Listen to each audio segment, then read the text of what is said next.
প্রিয় ভাইরা আমার, আল্লাহর হুকুমে আপনি নামাজ পড়বেন, আল্লাহর হুকুমে আপনি তাসবিহ জপবেন, আল্লাহর হুকুমে আপনি দাড়ি রাখবেন, আল্লাহর হুকুমে আপনি টুপি পরবেন, আল্লাহর হুকুমে আপনি জুব্বা পরবেন, আল্লাহর হুকুমে আপনি হজ করবেন, আল্লাহর হুকুমে আপনি যাকাত দিবেন। কিন্তু আল্লাহ তো এটাও হুকুম করেছে আল্লাহর জমিনে দিন প্রতিষ্ঠা করতে হবে। দিন প্রতিষ্ঠা করা হলো ফরজ। আপনি দিন প্রতিষ্ঠার আন্দোলনের বিরোধিতা করবেন, আবার নামাজও পড়বেন, এটা কোনটা? আপনি তো সবচেয়ে বড় মুনাফিক। কারণ হলো আপনি নামাজ পড়েন, আবার যারা সমাজে নামাজ প্রতিষ্ঠা করতে চায়, নামাজ কায়েম করতে চায়, তাদের বিরোধিতা করেন।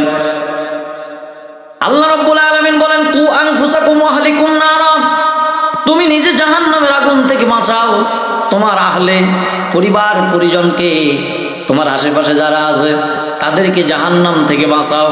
কিন্তু তুমি নিজেই শুধু নামাজ পড়ো জাহান্নাম থেকে বাঁচার জন্য, তোমার আশেপাশে তোমার পরিবার তোমার আহাল থেকে যারা নামাজ পড়ে না, আর যারা, যাতে করে বাংলার জমিনের সকল মানুষ, শ্রমিক থেকে মন্ত্রী পর্যন্ত, প্রাইম মিনিস্টার পর্যন্ত, আমার ভাইরা মসজিদ থেকে শুরু করে সকল মানুষ যাতে করে নামাজ পড়তে পারে, যারা এই আইন প্রতিষ্ঠা করতে চায়, যারা দিন কায়েম কইরা সকল মানুষের জন্য নামাজের একটা ব্যবস্থা করতে চায়, ওই মানুষগুলোর বিরোধিতা করেন। আর আপনি মসজিদে গিয়ে নামাজ পড়েন। আপনি সারা জীবন যদি পশ্চিম পাশে সেজদা দিতে দিতে আপনার কপালে যদি টাকও ফেলাইয়া দেন, এই নামাজ আল্লাহর দরবারে কবুল হবে না। কারণ আপনি নামাজ পড়েন লোক দেখানোর জন্য, নামাজ পড়েন আপনি লোক দেখানোর জন্য, নামাজ পড়েন আপনি কোনো না কোনো স্বার্থ হাসিলের জন্য। যদি আপনি প্রকৃতপক্ষে আল্লাহকে রাজি আর খুশি করার জন্য নামাজ পড়তেন, তাহলে অবশ্যই অবশ্যই আপনি আল্লাহর জমিনে দিন প্রতিষ্ঠা হোক এইটা চাইতেন, তামাম সমস্ত মানুষ যেন নামাজি হয়ে যায়, আপনি এইটা চাইতেন। আমার ভাইরা, দিন যদি প্রতিষ্ঠা হয়ে যায়, বাংলাদেশের দৃশ্যটায় পাল্টে যাবে, একটা সুন্দর মনোরম পরিবেশ সৃষ্টি হয়ে যাবে। বাসে যখন যায়, হুজুর বলেন, পীর সাহেব বলেন, যত বড় মুহাদ্দিস আর মুফতি বলেন না কেন, বাসে যখন চলে যায়, নামাজের যদি সময় হয়ে যায়, বাসওয়ালাকে যদি হুজুর বলে, ভাই একটু বাসটা থামাও, আমি নামাজ পড়ে নেই, বাসের ড্রাইভার বলবে, না না না হুজুর, এটা অন্য যাত্রীরা কেউ মানবে না, কারণ আমি বাস থামায়া আপনাকে নামাজের সুযোগ করে দিতে পারবো না। ওই দিন আপনি যত বড় বুজুর্গ হন, যত বড় মুফতি আর মুহাদ্দিস হন না কেন, আপনি কিন্তু নামাজ পড়ার সুযোগ পেলেন না।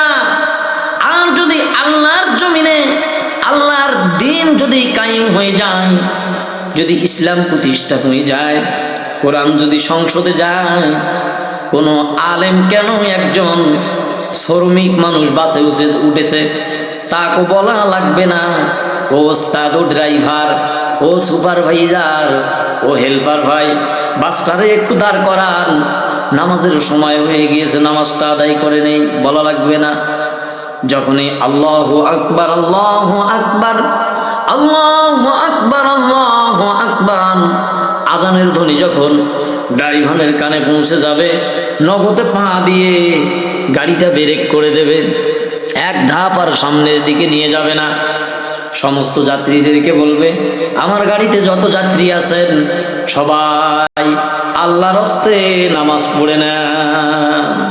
কারণ ওই ড্রাইভার জানে এখন নামাজের সময় হয়ে গেছে, আমার যদি গাড়ির চাকা ঘোরে তাহলে আমার নামে মামলা হয়ে যাবে, আমার জেল হয়ে যাবে, জরিমানা হয়ে যাবে।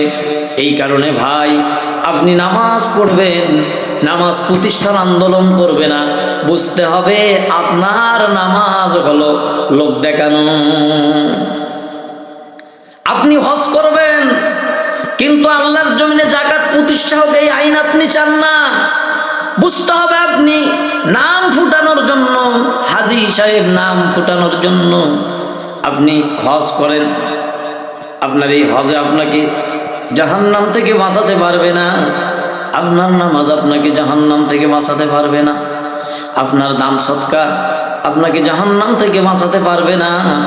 কারণ দেখেন, আল্লাহর নবী 17ই রমজান বদরের যুদ্ধের সময় আল্লাহর নবী সাহাবায়ে কেরামদেরকে ফরজ রোজা ভেঙে ফেলার অনুমতি দিয়ে দিলেন। তার মানে নামাজ, রোজা, হজ, যাকাত সবগুলোর চাইতে প্রাধান্য বেশি আল্লাহর জমিনে আল্লাহর দিন কায়েম করা। আল্লাহর জমিনে যদি আল্লাহর দিন কায়েম হয়ে যায়, কোন ক্ষুধার্ত মানুষ ক্ষুধা অবস্থায় থাকবে না, কোন দারিদ্র মানুষ দারিদ্র অবস্থায় থাকবে না, চোর চুরি করতে পারবে না, সুদখোর সুদ খাবে না, ঘুষখোর ঘুষ খাবে না, জেনাকার লোকেরা জেনা ছেড়ে দেবে। কারণ জেনার পাপ হলো বুক থেকে গেঁড়ে ফেলে পাথর নিক্ষেপ করে তাদেরকে দুনিয়া থেকে সঙ্গে সার করে দেওয়া।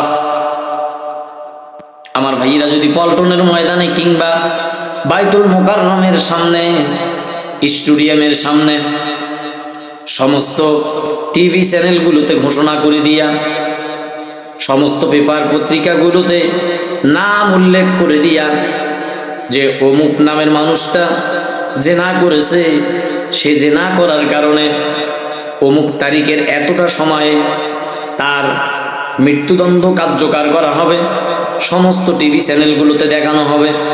আর টিভি বলেন, এন টিভি বলেন, দেশ টিভি বলেন, পেশ টিভি বলেন, দিগন্ত টিভি বলেন, যত টিভি চ্যানেল আছে সব চ্যানেলগুলো ওপেন করে দেওয়া হবে।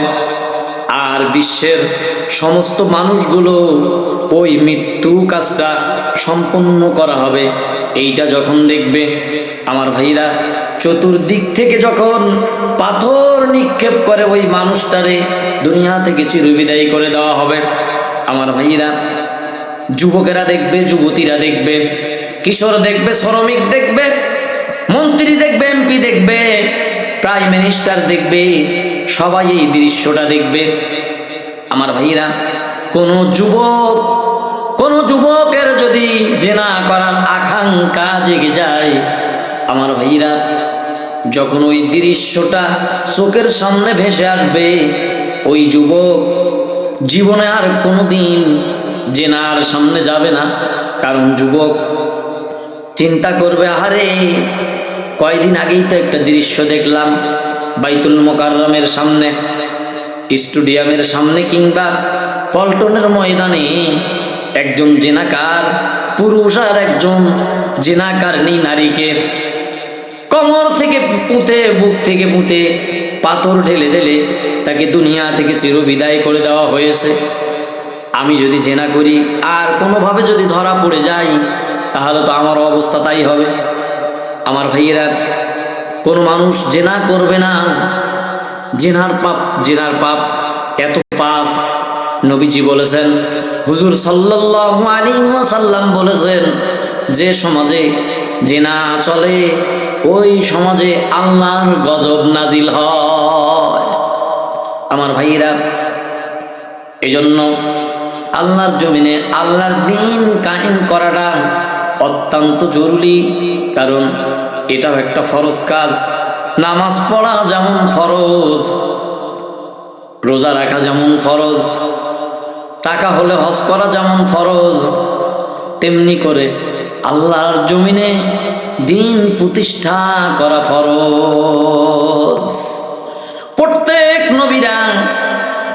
নবীরা আল্লাহর জমিনে আল্লাহর দিন প্রতিষ্ঠা করার আন্দোলন করেছে। এটা প্রত্যেক নবীর সুন্নাত। সম্মানিত ভাইরা, কিসের আপনি বাহাদুরি করেন?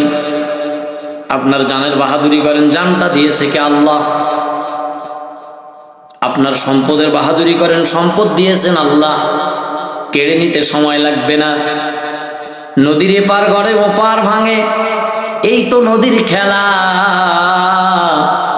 সকাল বেলার ধনী রে তুমি, ফকির সন্ধ্যাবেলা। সকাল বেলার ধনী রে তুমি, ফকির সন্ধ্যাবেলা। কোটিপতি থেকে আল্লাহ ফুটপাতে নিতে আল্লাহর সময় লাগে না, মুহূর্তের মধ্যে নিতে পারে, বেশি সময় লাগে না।